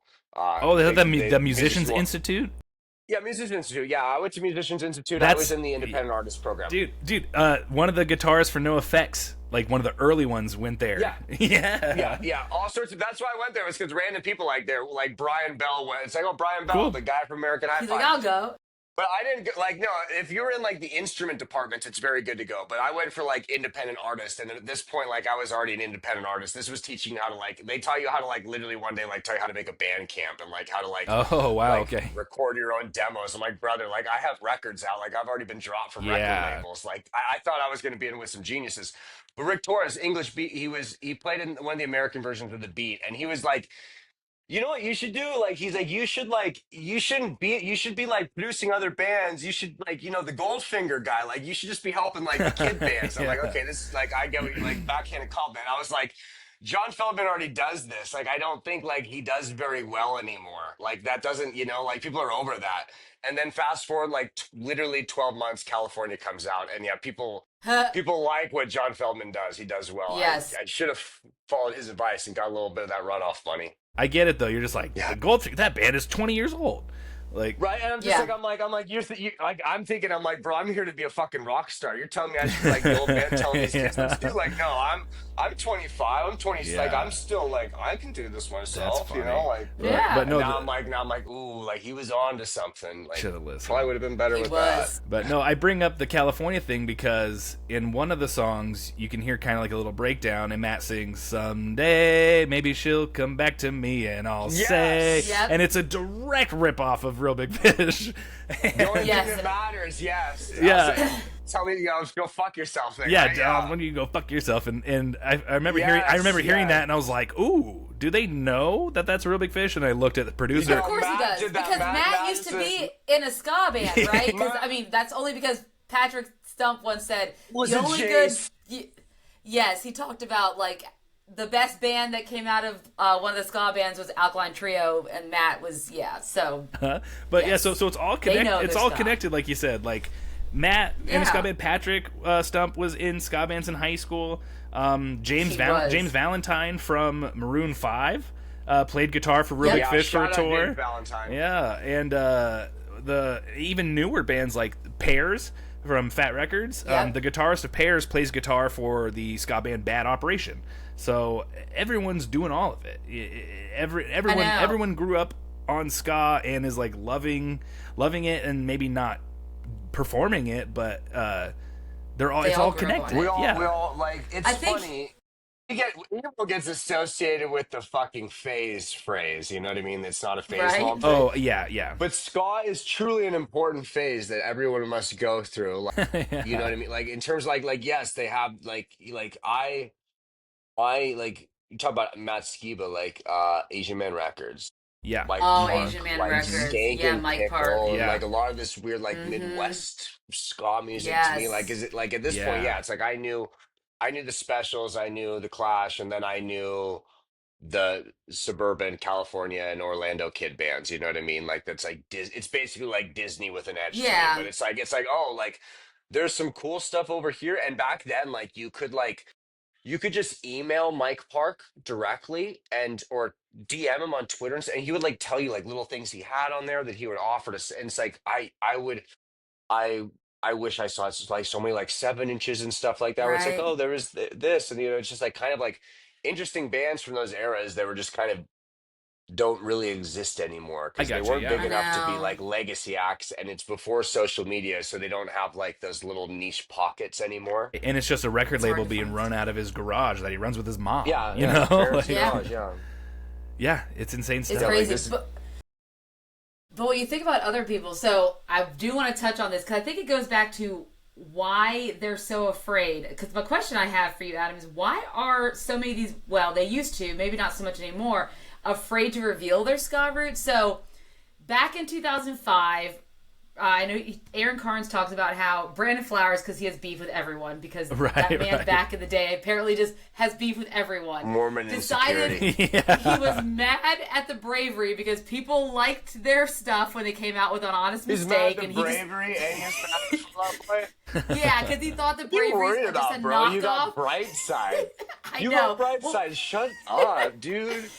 he just thinks they're like a knockoff version of the Killers. So he decides to out God. Sam Endicott, the lead singer, as he used to be part of a ska band. He used to be part of Ska by the Hut, Sick. right?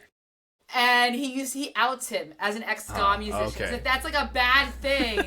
And so I guess my question is, why is that? Like, why? Like, even in old interviews, I used to see a Fall Out Boy, which now Patrick Stump did not only one but two interviews in the last 4 years with in defense of ska, talking about ska. But I've seen several interviews in 2003, 2007, where he like just like ska, like acts like it's net, like right. So why did like they take that step? You know, the only thing I can think of that might be somewhat correct is record labels, because so many of these labels, the majors at least, we're telling these bands like, hey, it's not selling, like it's a dirty word, like you got to get rid of your horns, you got to go, because emo and pop punk were taking off really heavy. They were like, you got to go that direction. Less Than Jake, their album Anthem is 2002 or 2003. It's my favorite Less Than Jake album, but there's not a lot of ska on there. They kind of get around it by... Is that the one that Mark Hoppus produces a little of? I don't think so. I'm not great on producers, to be honest. Is that the one with Rest of My Life? No, it's got... No, that's after. Yeah, you might be thinking of like In With the Out Crowd, because that one was like all the way pop punk. Like there's zero ska. But Anthem was kind of... just make up, Yeah, but... excuse me. But Anthem had like some ska in it, like in the way that he's playing the higher parts. He's not doing a traditional he's kind of masking it, and that's kind of the first time I was like, oh, they're not really doing ska all the way. You're a little shame. Yeah, and then let's dive into this. And then famously, as Amanda talks about Fall Out Boy, I'm going to talk about Real Big Fish as much as possible. Big Fish in 2002 releases Cheer Up, and the record label Jive Records was like, you're the last ska band on the label. They're signed to Jive. Yeah, they're on Jive. Yeah.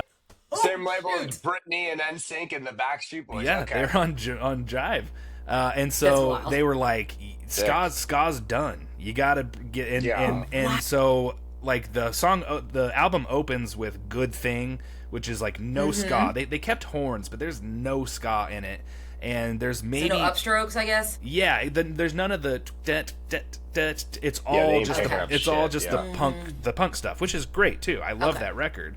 But Aaron Barrett from Real Big Fish was just like really frustrated about it, to the point where he left Real Big Fish and started a different band that was a ska band called The Forces of Evil, and then eventually got roped back into coming back into Real Big Fish. But at that point Jive Records was sold to a different company, and they were just burying their shit. And so you see that. Rest in peace, Jive Records. You see like RX Bandits stop playing ska. They start going full into like the At the Drive-In kind of direction, where they're going like really complex, experimental, punk adjacent music. Yes, but they're got very interesting. Yeah, all their early stuff is completely ska, and then same with even the Aquabats stop playing ska. They go like by their second record, they're done with ska. 2000s, it was cool to be sad. It wasn't cool to be rad. Exactly. It was so everyone was so fucking bummed out, which isn't bad. Sad, like you had to put on your guy here. It's like even like shout out George W. Bush. I would take you right now. I would. I mean, Lord, I don't know, I miss you, buddy. But like, you're like, please go back. We could. It was funny when we made fun of you. I miss, which honestly, like, Amanda, side note this, we need a whole episode about the influence of George W. Bush on music. Because, like, to me, like, honestly, like, rock and all these things, it's like, we can talk. Yeah. We thought this man was the devil at the time. We didn't know how much worse it could get, and it kind of created a lot of good, because like there was so many great protests. We had these moments again, but yes, like dude, those Rock Against Bush like Fat Wreck ones. Great. Oh my god, unreal. But because now I think the lesser of two evils, and I'm like, I would take George Bush right now. Like I had like a shirt like. I had shirts with this man with like Mickey Mouse ears with like fake, right? I know things. Yeah, like now I would like, brother, I would go play golf with that man. I would donate money to watch this drive. Like, yes, I remember actively voting against him in 2004, my first presidential election. I would have done it with you if I could. I was sad the next day at school in Canada. John Kerry's never gonna get it, guys. It's no matter how hard Fat Mike tried. Fat Mike tried so hard for John Kerry. To me, like that was a moment right there. Like ska Yeah. music felt like that was maybe a last one where it felt relevant, and like not relevant, but in terms of like in Yeah. this scene being like on equal footing with, emo hadn't really taken over yet, So like there's these pop No. punk or punk or ska. Like I remember those records, and it's like, yeah, our Expandits are on here, and I think Bedouin Soundclash is on a later one even. Sure, Like yeah. there's these Yeah. kind of mixing in well. You know what I mean? Op Ivy. Yeah. Like I honestly think the first time I would have heard an Op Ivy song, like actually listened, was on Rock Against Bush Volume 2. Unity was on there. Right, And I yeah. was like, I'd maybe read about them, but then I was like, oh shit, like that's Tim Armstrong. Yeah. Like, But what is like Right? so interesting. But I think that's where that all comes from, is all the labels not wanting to Think do so, ska. yeah. And so it was like, don't say ska, because then you're going to get dropped from your label, or they're not going to promote you more or whatever. And so by 2004 or 05, there's no ska bands on majors, at least. Unless Yeah. the only ones you're counting are like Epitaph, because that's still an independent label. Yeah. And they're putting out ska Yeah. bands and stuff, but they're not promoting their ska bands as heavy as they're promoting like especially like we get to the late 2000s, like 08 through Late like 2000s 2012. by that Yeah. point, no, they have like Bring Me the Horizon, don't Exactly. they? Like, they're pushing that. Yeah, they're exactly, pushing all yeah. that stuff. They're not talking ska bands anymore. Well, Not, ska's Yeah, legacy it's- at this point, yeah. Yeah, it's interesting because Pat, like I in one of my TikTok videos, I talked about how the Pie Tasters were part of Fueled by Ramen, yeah. right? And when Fall Boy joined Fueled by Ramen in 2003, had known them primarily like as a ska label, because they had like Animal Chin and the Pie Tasters, the Hippos, and slowly but surely, and Patrick's like, I feel like we were kind of like responsible for that 100%. because when we because of us, they no longer were a ska label anymore because of Fall Out Boy. Yeah. Even though he loves ska, Yeah, that's so funny. because of him and his band, That would be they're no longer all of a sudden these bands like, of dudes were an extra small because of girl him- clandestine hoodies. Yeah, but everyone had to, yes. But yeah, Fueled by Yes. Ramen is owned by Vinny from Less Than Jake. Yeah. He's the Yeah, drummer. right? Yeah, he's the Yeah. drummer. So it would make sense it was like ska stuff. But Vinny is really good. course. Vinny is really great about like taking in so many different kind of genres, and just like, I don't even think it was so much of this is a popular. I think it's like, this is good, is kind of where he was going Yeah, with he all just of it. wanted But good, yeah. yeah, Fueled by Ramen was a big one for ska for a little while. But Yeah, for a little while, and then then it was for anything that Pete yeah, Wentz but- whatever Pete Wentz decided. But Yeah, then- at some point it was so heavily associated with Pete that I remember like reading about. It's like Vinny, like less than like that didn't add up. I was like, Yeah, no, I think it's Pete Wentz. Like it doesn't make sense. Right. But yeah, and so I don't think by any, I mean, even now there's no ska bands on major labels. They're all independents Yeah. or Epitaph, their offshoot Hellcat, which Tim Armstrong owns Hellcat. And so I think it's not until like 2014 when the Interrupters' first album comes out. I was gonna say the Interrupters were like the last one. And they were huge. They're huge right now. Yes, they are. And so I've got a couple of Interrupter stories if we have time, if you want to hear. Yeah, go ahead. Yeah, fucking, yeah. Okay. It's all We set. have time. They We have don't time. time limit us. Yeah, our producers are. Yeah, they're loose. So the Interrupters like kind of brought me back to ska in a way, because the first time I saw them was like a month after their first album came out, and Real Big Fish took them on tour. It was Real Big Fish, Less Than Jake, and the Interrupters. And the second, great lineup. yeah, and the Interrupters were the first Pretty band. good. Yeah, they're the first band to come out, and as soon as they came out, I immediately was like, oh, this makes me feel like I was a kid again, and I was like super excited, Bobs. and it was amazing, and it was just their first record, which I mean, it's just phenomenal stuff. And then I went home, and the next day their song was on a T-Mobile commercial, and I was like, okay, so it's popping off already. What was it? Because I was gonna say, like, I remember like being like in like with people that were like normie people in their cars when they're listening to XM, and I would hear like the Kerosene song there. I would hear Yeah, it like yeah. in out like that crossed over so weirdly Yeah. well. Like, Well, and what the fuck was going and on She's Kerosene didn't even come out until their third album, so it took them a minute. Yeah. But they were on a slow rise. But I gotta defend them because people shit on them real bad. And I was gonna say people have what? been upset. I used them before, and people did not like that I mentioned them. Yeah. Yeah. A lot of people are like, they're industry plants. and they What cause, is Get the okay? fuck out of here. I Okay.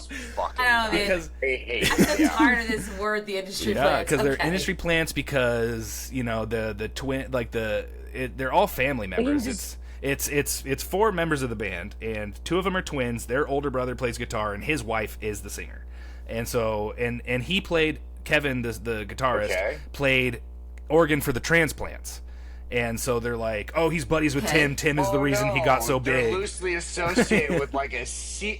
Like, listen, I literally love the Transplants, but like in the grand scheme of like the music industry and like the levels of things, like that is a They're not side like project of the Springsteen's side. kids. Yeah, like that is C tier level fucking like Nepo babies. So like there's the organist from the It's not fucking like a J.J. Transplants. Abrams' daughter. Are we kidding right now? but It's like the guy that played in Tim Armstrong's other bands. It's just these are skinhead. No, this is skinhead Rob's nephew, bro. Like, but so he's people got the hookup, dog. Yeah, so people just assume they were just like handed everything, which isn't true. I have so many stories of seeing them, but I think the other part too, just to give everyone their fair argument, is that Amy, before she joined the Interrupters, had like a big not a big solo career, but a solo career where she wrote the Rand Paul like song for his campaign, and so so that's where a lot of that comes from. Yeah. So it's Don't love that. It's not great, but bag's a bag though, right? We should just chase that bag. I don't know. I don't know because and everyone says that that Hellcat like has scrubbed everything from the internet, which I don't think's true because it's all out there still. And I guess I don't think Tim has the internet, and I don't believe he would be employing people that use it. But if they were good at the internet, more of their bands would be popping off. But the other problematic thing is that she went on Infowars when she first got she started. helped make the frog to do so what? gay. But to be fair, listen to this. So those episodes are gone. You cannot find them. My friends, my friends found them because they've got deep internet access, and so they found them, and we watched it all. She said nothing bad at all. All she did was defend. All she did was defend gay people the whole time. Like that's fair. So and it was like really early Infowars, which I'm not trying to say Infowars is good, but it was like before he kind of went. Infowars were a big thing weirdly with hippie dippy folk. Like there was a point where it's just kind of conspiracy nut job used to not be associated directly with the right. It was just associated with fucking nut jobs. So, nut job you should be free to be a nut job in either party. But yeah, Infowars at one point was not. So to be fair, that's where a lot of the criticism comes from because they're like, because the big song is like for the Interrupters is take back the power, like what's your plan for tomorrow? Are you a leader or will you follow? And so they're like, do you really want to be singing that next to a libertarian like fighter? Rand Paul. His dad's like, I delivered 600 babies. Like I get. You guys know Jordan Peterson? I get where that hate comes from. But. Peed his pants one time at school. My aunt went to school with him, and it was a whole thing. He had to switch schools, but that's kind of why he's that way. Glad to know this. Anyways, neither here nor there. Move on. But so that's where some of the Interrupters hate comes from. But I think I'm okay in defending them just because of everything. Because I was devastated when I heard that. I was like, no. Yeah. And I did all the looking into it, and I was like, there's stuff that's not great, but we also got to allow people to learn and grow. And if you ever go to see them live now. Everything they do is talk about we need to be supporting each other, we need to be lifting each other up and lifting people of color up and queer people and people with anxiety and depression. Like, you're welcome here, we're all a big family. Like, I like to think that they've all grown and I just can't. What year did she do the Rand Paul song? Because people went through a weird Rand Paul, like the Paul family had a weird phase. Like, I think it was like 2012 maybe. So it's been like over 10 years. Okay. That was just like nut jobs.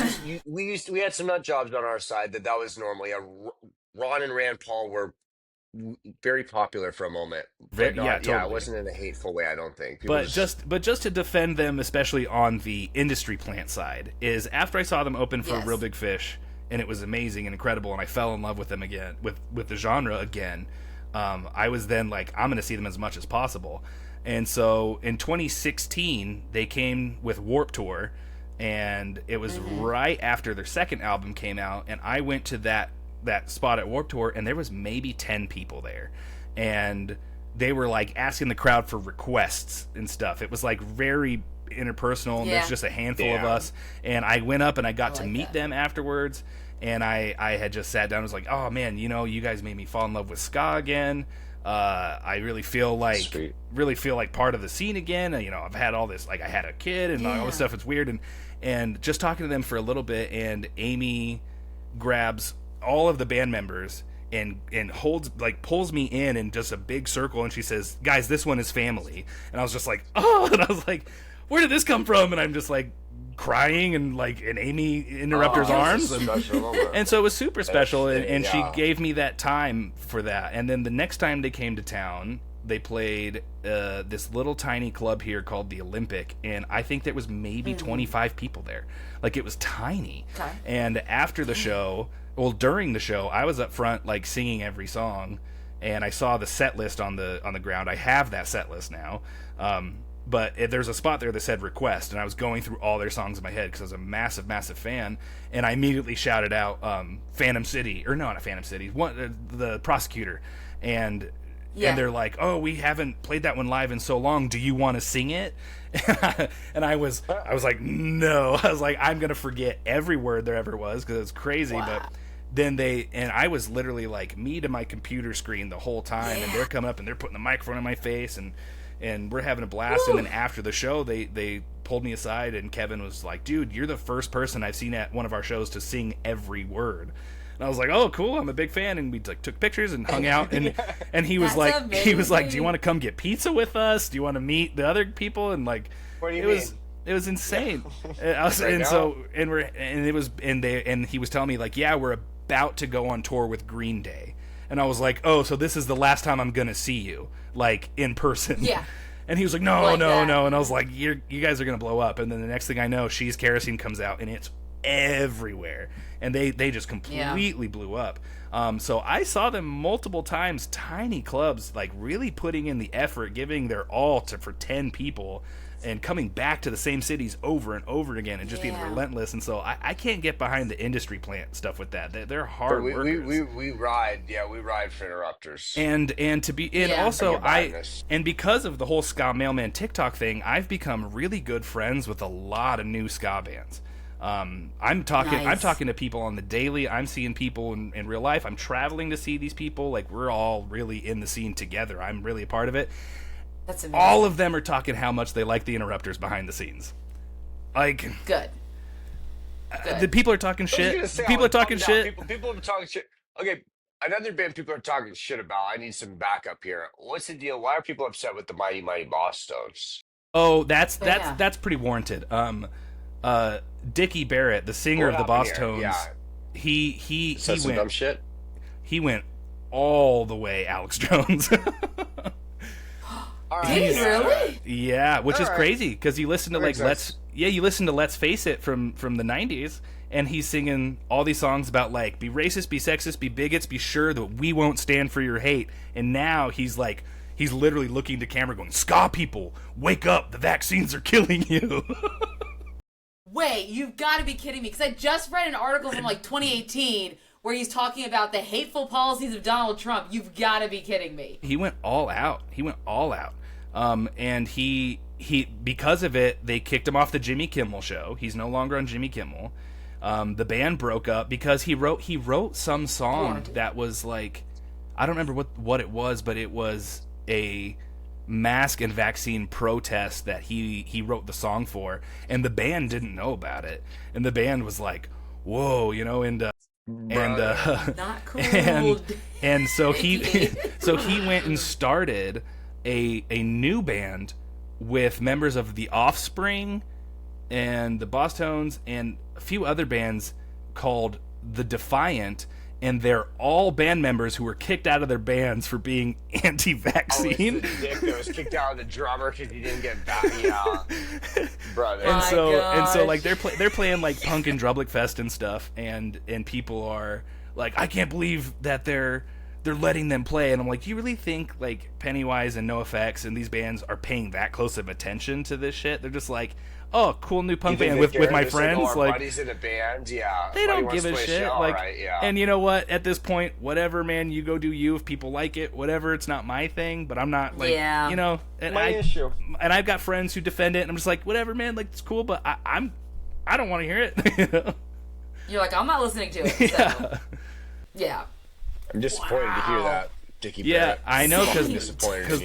the Boss Tones were a huge one for me. I mean, they still are, and that's okay. That's something I do have to say is even Yes. after some of these like Dickie Barrett getting like quote unquote canceled, people are like, oh, I'm not listening to the Boss Tones anymore. I'm like, you realize there's so many other people working on that and like who put so Yeah. much like I get it. Dickie's the singer and wrote a good handful of stuff, but it's like everyone else in that band Yeah. put in their time and came you up never, with like you never the worked with a coolest criminal shit. before, like yeah. Right. And Yeah, so you, like, I you worked a job where there was a guy that was Well, maybe not a nice yeah. guy, doesn't negate And to your be work, fair, you know what I mean? when it comes to streaming the song on Spotify, how much money He is ain't making- Dickie he ain't making- getting? Yeah. He ain't getting no. Yeah, I can listen to impressions I get fucking 900 times. He ain't, It he ain't totally- getting that much money. Like, exactly. Yeah, he's not and getting. and yeah. I don't know. I'm in a weird place with it just right now with that kind of stuff because like the other day I was going through just like Spotify like songs on shuffle, and an Anti-Flag song came on, and I was like, am I allowed to listen to this? oh, and then that one bothers me out. Oh, that bro. is rough. and then yeah. and then I just listened through it, and I Anti-Flag. was like, it's pretty. I mean, I loved this band so much. I fucking Right? hate. I hate. I. Yeah, I know. Can I I'm tell? so can I? disappointed Can I by tell that you one. one Anti-Flag story from right before that all Please came out? do. Go ahead. Okay, so- Yes. Please do. I've seen Anti-Flag a few times, and Nice. even one time at Warped Tour, I got up on stage with them and played cowbell with them, and it was like amazing. What So year was cool. it? It was Was 20. it 2010? It was 2010. Yeah, Do you have video of Yeah. this? I do, but That it's was from fucking 2010. it's from a Motorola Razor, so it's real Yo, the grainy. razors were tight, bro. So it's really Love grainy. of- But would I love have this. I have the video. You just can't tell it's me. I had like blue hair. 2010 and- worked. Alpine Trio was there too. Everclear, Uh-huh. you saw Everclear that year? Yeah, Yep. I was there. Yeah, bro. that's great. But anyway, so the last time I saw Anti-Flag was at a little tiny venue in Boise, a tiny dive bar called the Shredder, and it's like a thrash metal venue. And the place was packed. It was insane. I was like, I can't believe Anti-Flag's playing here because I've seen them at way bigger venues. And the show was incredible. And after the show, because there's no real dressing room, there's just like a curtain. And so he was out on the side, and he had, Justin had his shirt off, and he was like arm against the wall. Ladies, and check it dude, out. Like, I'm dude, super fucking hot. he was talking to this girl, and he was like Dork-ass bitch. sealing the deal. I was like, and I remember thinking like, good for him, man. Like She this girl's fucking into it. You get it. Like, good for you, dude. You're doing what you're doing what rock stars do, man. You're going town to town. You're getting ladies. And so when that news came out, I was shocked because the first thing I thought was that woman you were talking to, completely into it. Completely. She was giving him consent. Yeah. So he can go city to city and get consent and sleep Yes, with whoever on the he most wants. selfish Why would level. he- Brother, you can meet Yeah. girls on your own. You don't have to be Yeah. a So total why degenerate about go it. that Yep. and then ruin so many people's lives?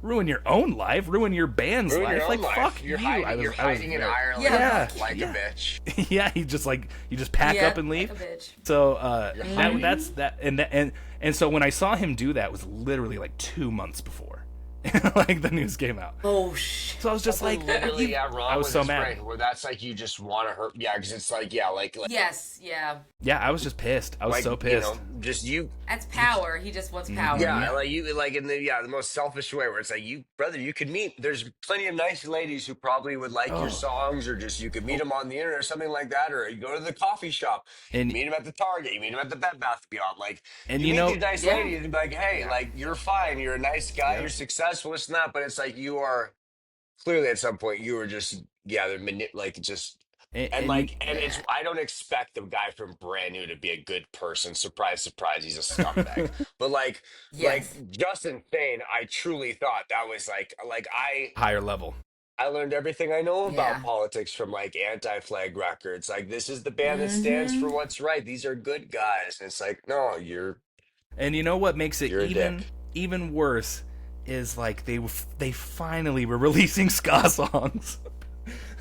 They finally. Are you? Yeah, it was like a couple years before that they released this song called "When the Wall Falls" that they had the horn section from Real Big Fish, and it's a ska song, and I was like, yes, this is awesome. They were like last like 5 or 6 years of Anti-Flag, they were leaning hard. Like they did a Benji Madden record, like produced, but then it's like, oh, we're leaning hard into the fact that we're just biting the Clash, and with biting the Clash comes this. So it's like it went one step. It's like, oh, we're gonna do like an EP that's half like live sessions, and we're just gonna do Clash songs, and then like, oh well, shit, like we've already brought in a horn section, we're already upstroking, like we might as well, like Yep. Do the whole thing. Just more insult to injury. Too bad. We should probably get off the SA topic now. Yeah. It always comes up. I mean, didn't think it would come up in the ska episode. Like, I know. Who knew? This is one thing I can say about ska is, there's a lot less of those accusations. Yeah, well, it comes up every day in the emo pop punk world, but. Oh yeah, I mean, it got to the point where like I'm sure there's plenty of jokes that you guys are sick of, and the two I can think of for you probably is that it was never Faye's mom thing, like that's probably played out and old, and then probably the like, oh, bands stop playing Warped Tour because they turned 15 and so they're too old for them. Like I fucking hate those jokes. We got just like there's ways to be clever about it. Yeah, there's ways to be clever about and predatory behavior, I guess. And so I wanna say this now on the Emo Kids Anonymous podcast. For you guys, everyone should stop making those jokes. For the ska crowd, if I hear one more goddamn mozzarella stick thing, I'm gonna lose my mind. Have you seen that meme? I don't like it either. Yes. I don't like that you guys get brushed in with mozzarella sticks because ska music comes from the coasts and it comes from the islands. These motherfuckers ain't me mozzarella sticks. I don't like it. And you know what? I at first it was very funny, and we all thought it was very funny until we because ska is so small currently that everybody has. Oh, we have our one ska friend, and so all of us in the scene are the one ska friend that gets sent that meme. Yeah, there's I get sent that meme. Ska friends being shared. I keep getting that meme from people being like, "Have you seen this?" And I was like, "Yes, 6 years ago." Yeah, I've fucking seen it, bro. Yes, I keep getting it. To be fair, on my TikTok, I've made so many jokes about the mozzarella joke, like a double layer joke that I think people think I really do think it's funny. But I'm like making fun of the fact that it's a bad joke.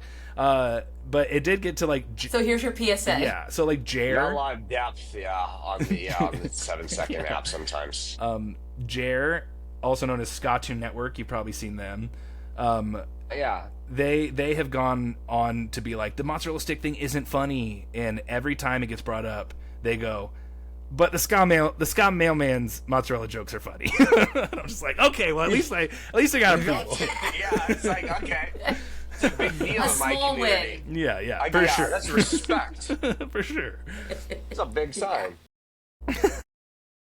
So we talked about the Interrupters, which are a more recent ska band to come out, and obviously we have. With Warped Tour coming back for a few shows this summer, and then, of course, in November in Orlando, we're seeing, like, Fishbone, Less Than Jake. We're seeing Dance Hall Crashers. So let's talk about, for those people who are listening to the pod who maybe have never listened to ska.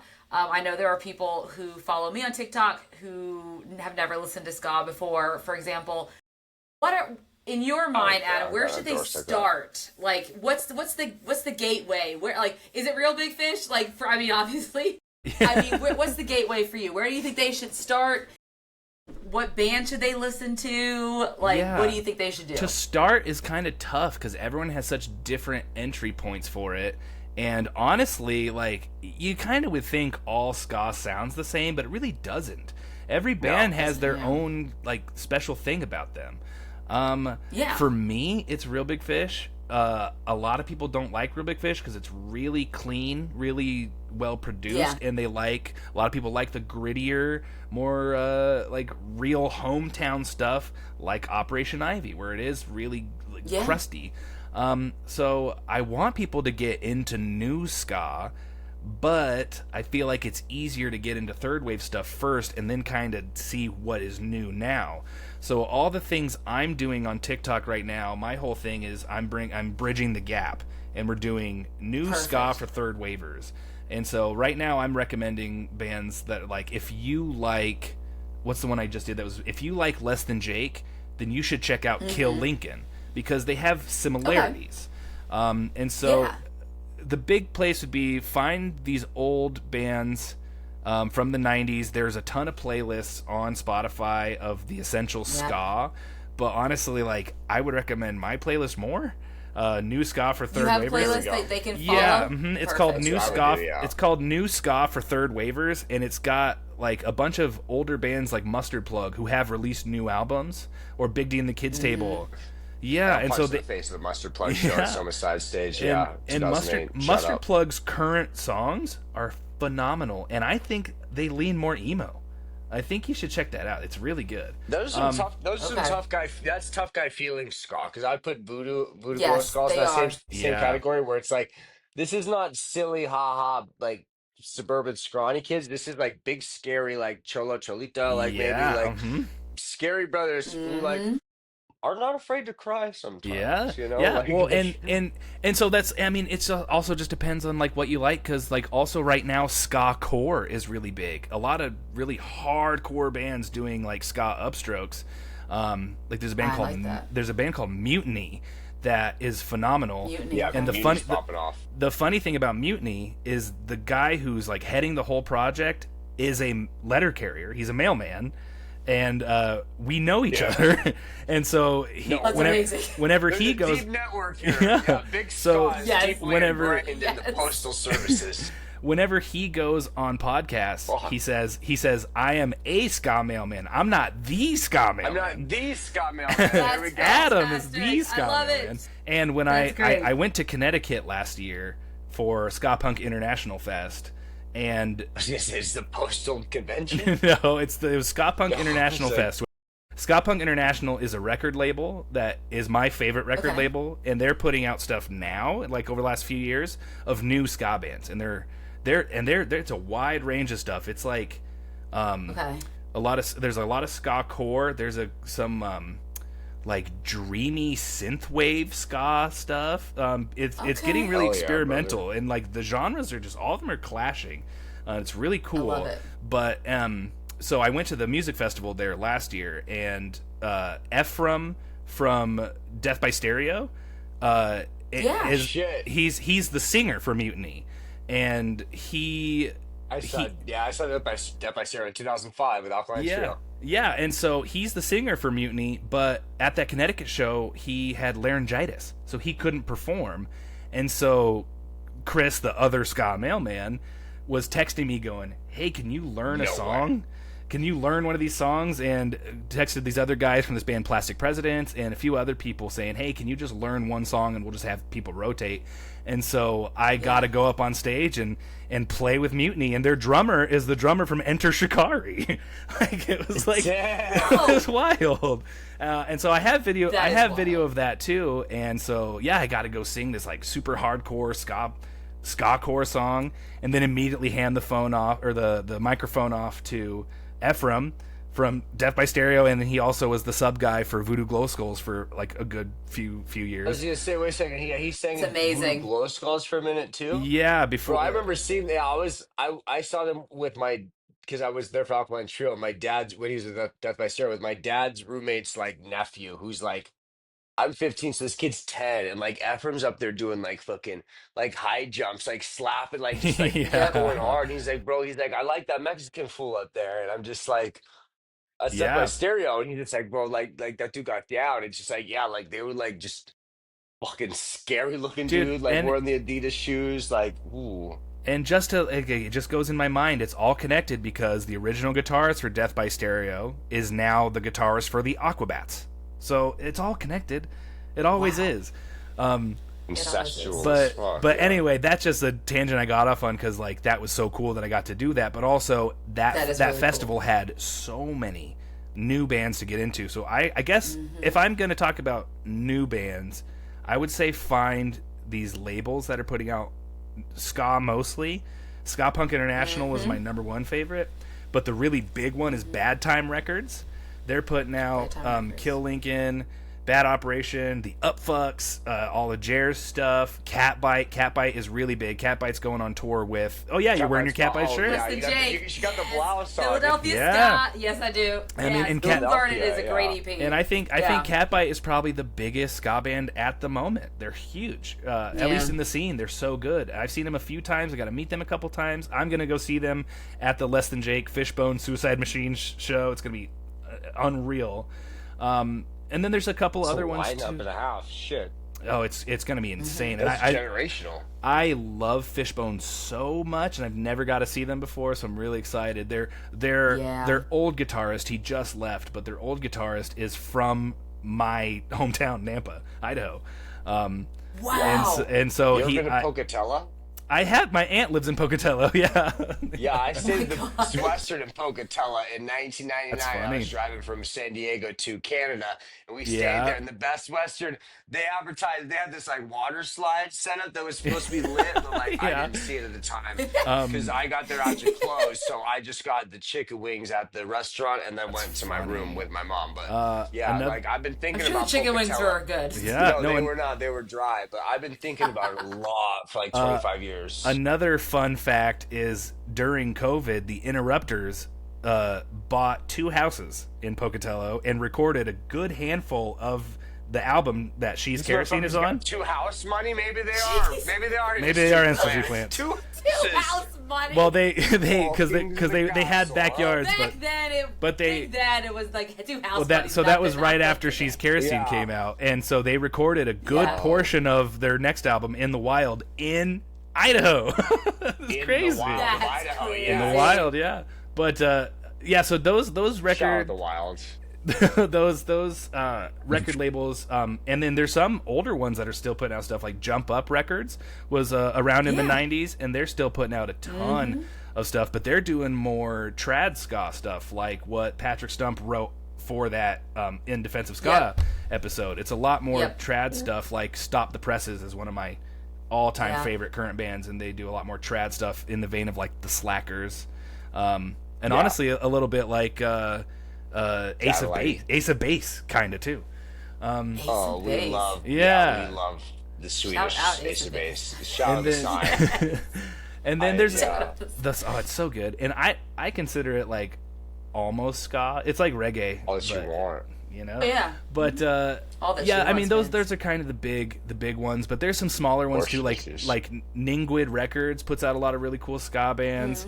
My local label is called Shenanigan Records, and they put out some really cool ska and punk stuff. So it's kind of more so you got to find the record labels that are putting stuff out. And the way I find all these bands is like people comment bands all the time on my TikToks, and most of the time I know who they are because I go listen to the bigger bands like Catbite. Catbite's really great about being like, these bands are awesome. These are the ones we know. These are our friends. These are who we play with. Yeah, once I see you on like 2 of those, I'll check you out. Yeah.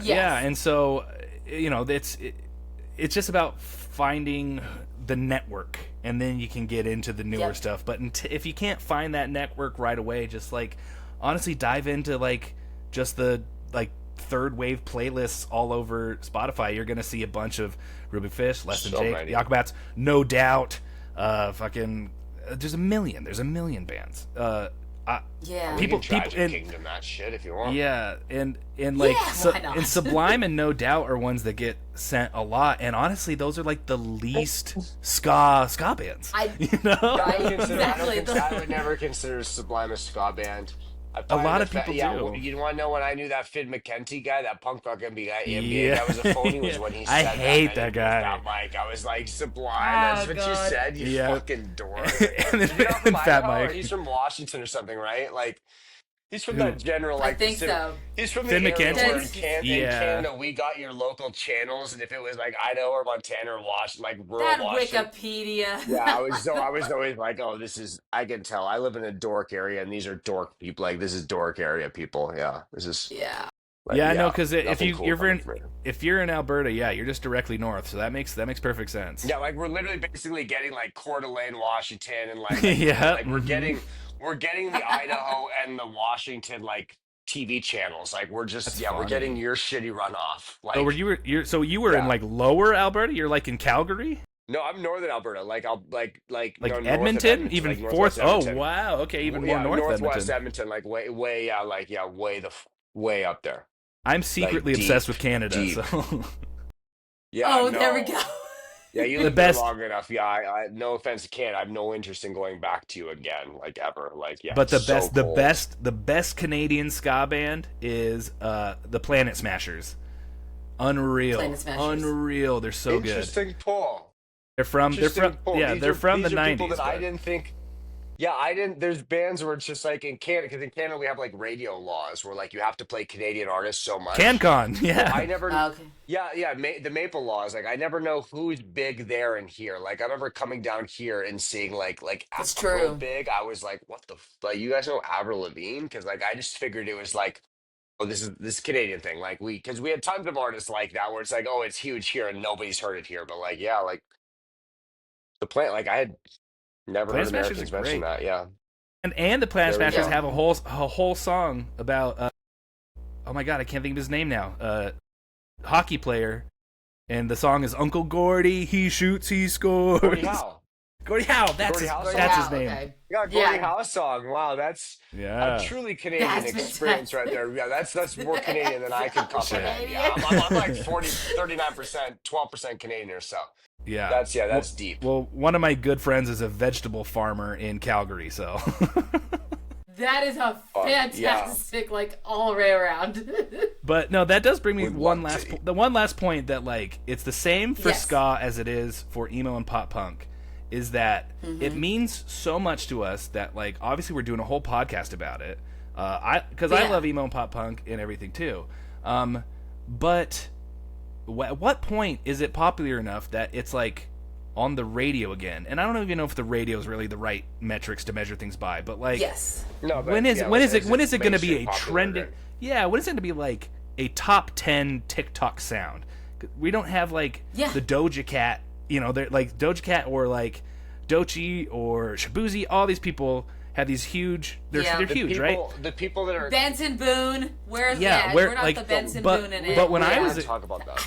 But when I was a I'm kid, sorry. when I was a kid, I remember listening to Bowling for Soup on the radio and Avril Lavigne Yes. on the radio. Yes. And like all these bands, like it was when they say pop punk, it's like it really was It's pop It's music. literally pop music. It like, was, we yes. cross over to I not mean, just like yeah. pop music stations almost. Like Bowling for Soup was like borderline Disney, you know? Like Yeah. I think No, yeah. the closest I mean- we get now is an emo rappy thing or an MGK type thingy, you know? Yeah, but like all sure. it takes is one or two. Yes. All it takes is like, especially with like the TikTokification of the internet, all it takes is like one dipshit with like a guitar to magically have one thing pop off that's very like, you know, like it becomes like pop punky, and then one of those does Yeah. well and it takes Yeah. off. It's I- possible, but like the best bet is like an MGK meets one of these emo rapper things where it's Yeah. like the influence is like I can hear it, but Yeah. I don't just know. was really I was really Guitars. holding out hope for Olivia Rodrigo because it sounded so much like Paramore. Same. I thought I- she was gonna go so So fucking much. indie. She I had to thought pay him. so too. Yeah, I thought we were gonna get like a Fiona Apple record out of her, bro. Oh, okay. No. No, I thought we were going like We Paramore didn't. style, and I was like, oh, maybe this is it, and then yeah, it just doesn't. Just one bite. Just one bite. And now Avril, have you Yeah. seen? I don't want to talk too much shit, but have you seen the Avril Lavigne like Billy Idol stuff? Like it's bad. Yes. Oh, yes. I Yeah. haven't seen anything Avril oh, related, it's- yeah, in 15 Yeah, I years. listened yeah. to the song. It sounds like two people who are trying. Yes, it's Like, it's I- rough. Yeah. I was Yeah. really Same hoping. with the Simple Avril. Plan Avril song. Sounds like trying to hearken to a past It that just bums me out. this. Yeah, it's yeah. Yeah, it's Yes. weird. I don't have as much of attachment to Avril as it seems like everyone else in the world It's not has. that Like I'm just it's not. It's just you'd hope that they would move on and make new music, no. but the music they're making just seems to be trying to, I don't know, play to the Capitalize on past her era of past. and Yeah. capitalize Yeah. on nostalgia, which is not. Yeah, I just remember. It Y'all remember sounds like someone 2002? trying to Holy capitalize on nostalgia. Yes, and that's what the Billy Idol song she does. It is. It's the Billy Not Idol one great. is all about 1977, like when punk was like invented, and everyone I was like, Yeah, And it does not sound it doesn't shit, sound yeah. like it at all. When Man, these I was like, villains really, we were, remember when you listening to sounded like Ramones punk. and shit, dog. Yeah. No, I just remember loving Avril Lavigne so much, and then when I got a little older and I did discover like kind of truer pop punk and stuff, and then immediately my sister being like, check out this song Girlfriend. I'm like, she's a poser. Avril Lavigne's a fucking poser. And I was like, I was that douchebag for like a good 3 or 4 years. Where I was like, everyone is a poser. Girlfriend Bob's though. That's a Bob. Yeah. Oh, it's a great amazing. track, I yeah. love that song, but I It was is. just saying I was a real Yes. shithead for a while, and Yeah. I had no Yeah, right to it's be. works. okay. I had no right to be. Yeah.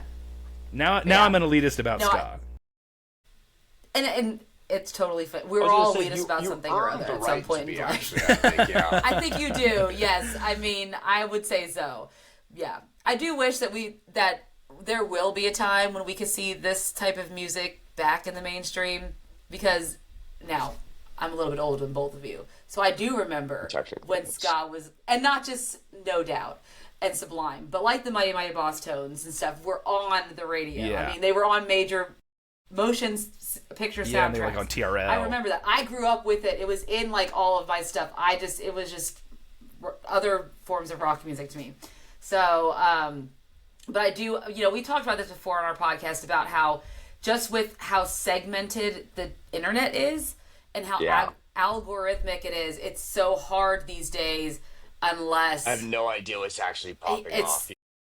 Our what circle is- is literally yeah, how like to- the 10 of us, 12, And then 50. when it comes to rock music, because rock music seems to never, like, the powers that be don't want to grow and change, We got shit. that's the other thing. That's why the stuff that does get popular and keep popping off is old music. Like, why is Pierce the Veil's King for a Day becoming a viral hit again, when it did, back, which allowed them to go ahead and make their next record and now play Madison Square Garden. Why is, like, that music, right? All those bands are now, their stuff's popping off again and getting a lot of, play. And I think maybe that's what will have to happen. Yeah, well, Maybe and we all need to start popping off somewhere less than Jake. I don't know. And honestly, I don't even know if anybody in the scene really wants it to be mainstream. Like, I think we're all kind of. That's also I think true. we're kind of happy with mostly the size that things are. I'd like it to be a little bit bigger, but I think if it was on the radio, it might kind of turn it off for me at this point. I'm not sure though. No, I'm not sure yeah. though. It's just I think about that now and then. But like you said too, like rock music in general, like isn't popular. Like somewhere in like the 2010s, we switched from pop music to being rock centric to being dance music, like EDM centric. Yeah. And we kind of haven't come back from Yes. that. I don't know. No. This is kind of really way more broad stuff, but I think I have undiagnosed ADD of some sort, because that's the shit I think about just all day, No. every day. Yes. Yeah. No, I mean, I agree with you. And I think that's where I think all forms of rock music, ska, emo, pop punk, Yeah. I think that's where we all kind of falter, is just rock music. Just, yeah. It's hard to... It'll lack because energy to it. I like going to shows and being able to hang out with the band afterward. Like, that's my favorite thing. That is nice. That is nice. I miss those days, because the one band that I do like, I cannot do Yeah, that with. no. You got to meet them a pretty good handful of times, though. I do, yeah, I do. I get a lot of opportunities to meet them, but yeah, yes. Yeah. But, There. yeah. Yeah, very true. But thank you so much for joining us today. This has been an amazing conversation. For those who want to follow you, where can they find you The internet. on all of the socials? Yeah, I'm mostly on TikTok. If you just look for the Ska Mailman, I'll pop up. TikTok.com. If you want to find me on Instagram, it's the same thing. I do want to promote my 2 bands I'm in, though. My band Lab Brats, which is LABBRATS. It's terrible SEO. I'm not gonna get any good search engine on that. Is fucked. Yeah, but it's bad. But that's my my solo ska punk project. That it's just me. Okay. I recorded all of the parts, and I have an EP I released last year and a record hopefully coming out in the next couple months, full length. I'm really excited about it. It's really good, but it's scientific ska punk themed. I wear a lab coat and I like do stage antics and stuff. Fantastic. And like it's a really crowd interactive show. So listen to Lab Rats and look out for new stuff, and then check out my political punk band based in Minneapolis, Minnesota, with my buddies the Shut-Ins with a Z. The Shut-Ins. We have a good handful of songs out, and I joined them recently. Even being from Idaho, we work together remotely, and they're my best friends in the whole world. I talk on the daily, and I love them, and I kiss them goodnight every night. So check the Shut-Ins out as well. Love kissing. I'm pro kissing dudes. But you go to Minnesota for shows or something, or like no, electronic based, digital based. It's mostly just going back and forth. Like they have a home studio, I have like a little teeny mini home studio. Theirs is like for real. But I did go to Minnesota last year to hang out with them and film a music video, which never got released. But we hung out. But there's not a lot of shows being played, but mostly just songs being written. It's just fun. Nice. Beautiful. Yeah.